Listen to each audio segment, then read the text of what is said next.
A'udzu billahi minasyaitonir rajim. Bismillahirrahmanirrahim. Alhamdulillah salatan wa salaman ala Rasulillah. Alhamdulillah, pada kali ini kita akan bincang tentang sifat yang berikutnya, iaitu sifat ilmu. Sifat ilmu adalah salah satu daripada sifat kesempurnaan bagi Allah Subhanahu wa taala. Muka surat 14 hingga 24 dalam buku teks. Okey. Allah bersifat dengan maha sempurna. Itu kepercayaan iman bagi setiap orang mukmin. Kita belajar agama ni tak sama macam belajar ilmu akademik. Belajar agama ni kita nak ada kefahaman, dan yang paling penting keikhlasan. Kita belajar agama mesti wajib kena ikhlas. Ikhlas ni tidak ada melainkan kerana Allah semata-mata. Sebab belajar agama ni adalah perintah Allah. Okey.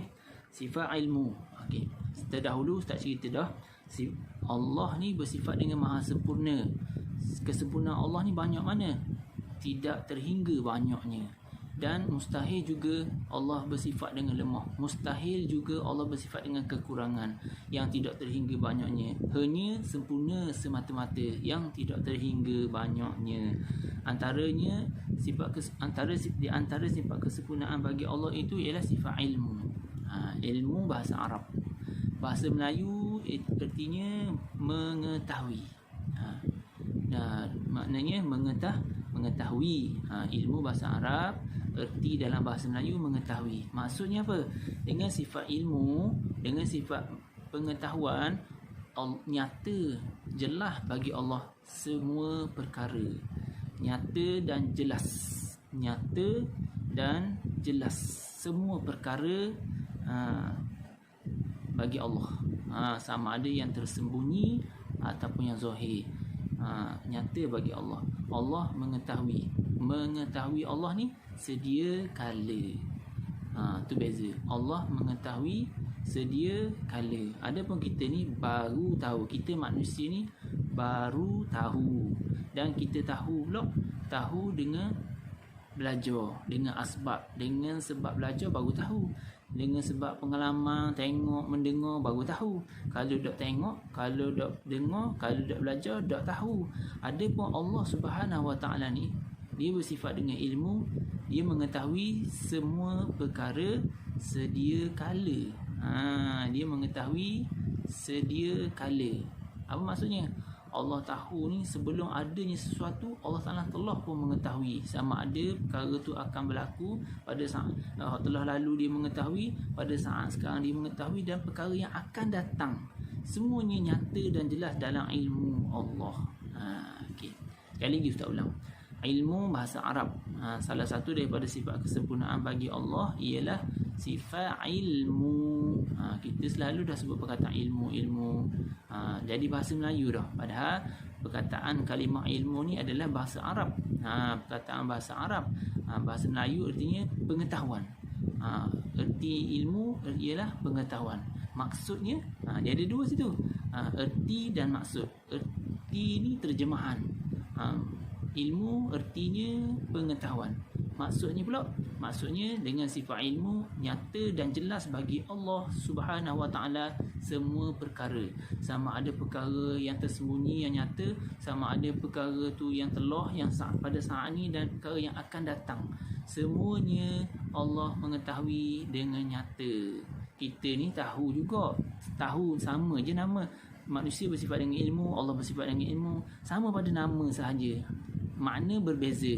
Kita berilmu, tapi ilmu kita ilmu yang baru. Ilmu kita tidak luas. Ilmu kita ni kena belajar baru pandai. Ilmu kita ni kena dengar, kena tengok. Kalau tak dengar, tak tengok, tak pandai. Adapun Allah Ta'ala ni, dia mengetahui sedia kala.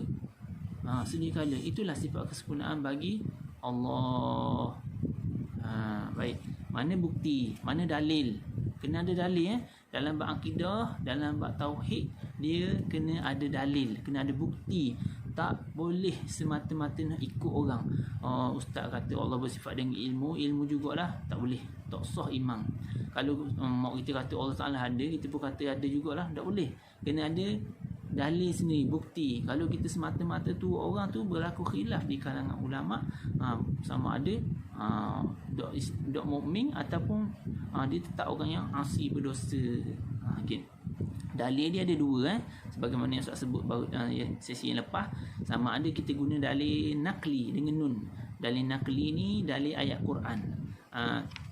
Dalil naqli ni dalil ayat Al-Quran. Kalau dalam buku teks muka surat 14 ni disebut innallaha bikulli syai'in alim. Dalam surah Al-Anfal, nanti balik buka Quran, cari surah Al-Anfal ayat 75. okey. Innallaha bikulli syai'in alim. Maksudnya sesungguhnya Allah Subhanahu wa taala amat mengetahui akan tiap-tiap sesuatu. Allah Taala tahu semua perkara yang zahir dan yang tersembunyi. Bila kita belajar dah, kita yakin dah, kita memahami, kita menghayati sifat ilmu, maka kita takutlah. Kita kadang-kadang semayang tanya ada orang, tanya tak ada orang, kita tak semayang. Sebab apa? Sebab kita ingat tak ada orang tengok, tak apalah. Jangan.